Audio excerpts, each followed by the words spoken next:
Òní ni ọjọ́rú ọjọ́ 13 nínú oṣù kẹjọ ọdún 2025. Ó tó àkókò fún ìwé àwọn ṣíṣí ìwé ìtọ́ni ojoojúmọ́ fún ìdàpọ̀ tímọ́tímọ́ pẹ̀lú Ọlọ́run.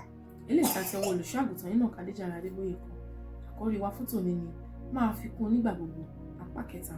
Àkọsílẹ̀ wà nínú ìwé Gálátíà orí 5 ẹsẹ̀ 16. Eléyìí tí ó kà báyìí pé ǹjẹ́ mo ní ẹ máa rìn nípa ti ẹ̀mí ẹ̀yin kì yóò sì mú ìfẹ́kúfẹ̀ẹ́ ti ara ṣẹ.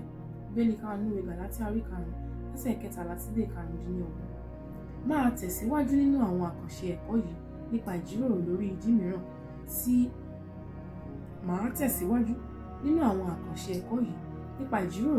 mìíràn tí ó fi ṣe pàtàkì láti ṣe àfikún pẹ̀lú ìfàmìlóyàn.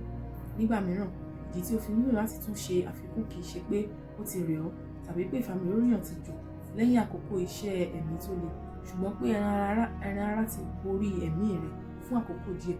Nígbà tí o bá bínú, fún àpẹẹrẹ, o lè má gbọ́ kí Ọlọ́run sọ̀rọ̀ nítorí pé ẹran ara rẹ ti borí ẹ̀mí rẹ̀. Ní irú àkókò bẹ́ẹ̀, ó lè fa ìjàmbá bí Èlíṣà ti ṣe nínú ìwé àwọn ọba kejì orí 2 ẹsẹ̀ 23 sí 24. Nítorí náà, tí Ọlọ́run bá ti kọ́ ọ dáadáa, ìfàmìlóyàn kò ní ṣiṣẹ́ ní irú àkókò bẹ́ẹ̀ yẹn láti lè dẹ́kun ìṣòro tí o lè kábàámọ̀ ní ọjọ́ iwájú. Nínú ìwé àwọn ọba kejì orí 3 ẹsẹ̀ 11 sí 15. Àwọn ọba kan wá bá Èlíṣà, inú sì bí sí ọ̀kan nínú wọn. Lẹ́yìn náà, nígbà tí ó nílò láti sọ àsọtẹ́lẹ̀, ó ní láti pe akọrin aludùrù kí ó bàa lè gba ìmísí.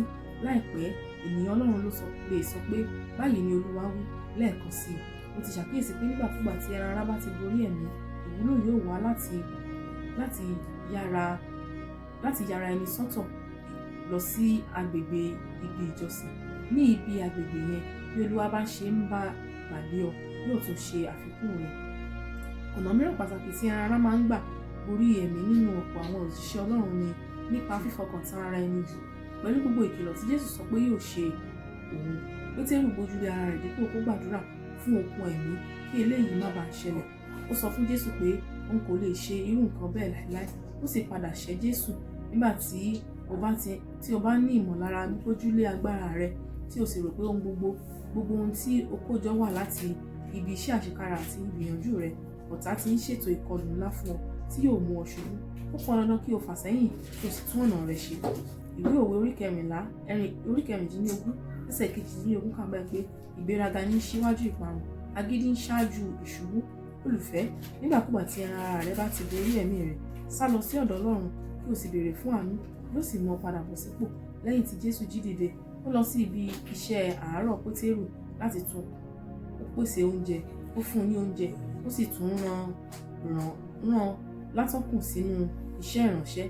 Nígbà tí ẹran ara bá ti borí ẹ̀mí rẹ, lọ sí ibi ìkọ̀kọ̀ kí o sì gba àfọwọ́kàn tuntun tí ẹ̀mí mímọ́ kí o lè borí àìlera ẹran ara kí o sì mú ìfẹ́ Ọlọ́run fún ayé rẹ ṣẹ.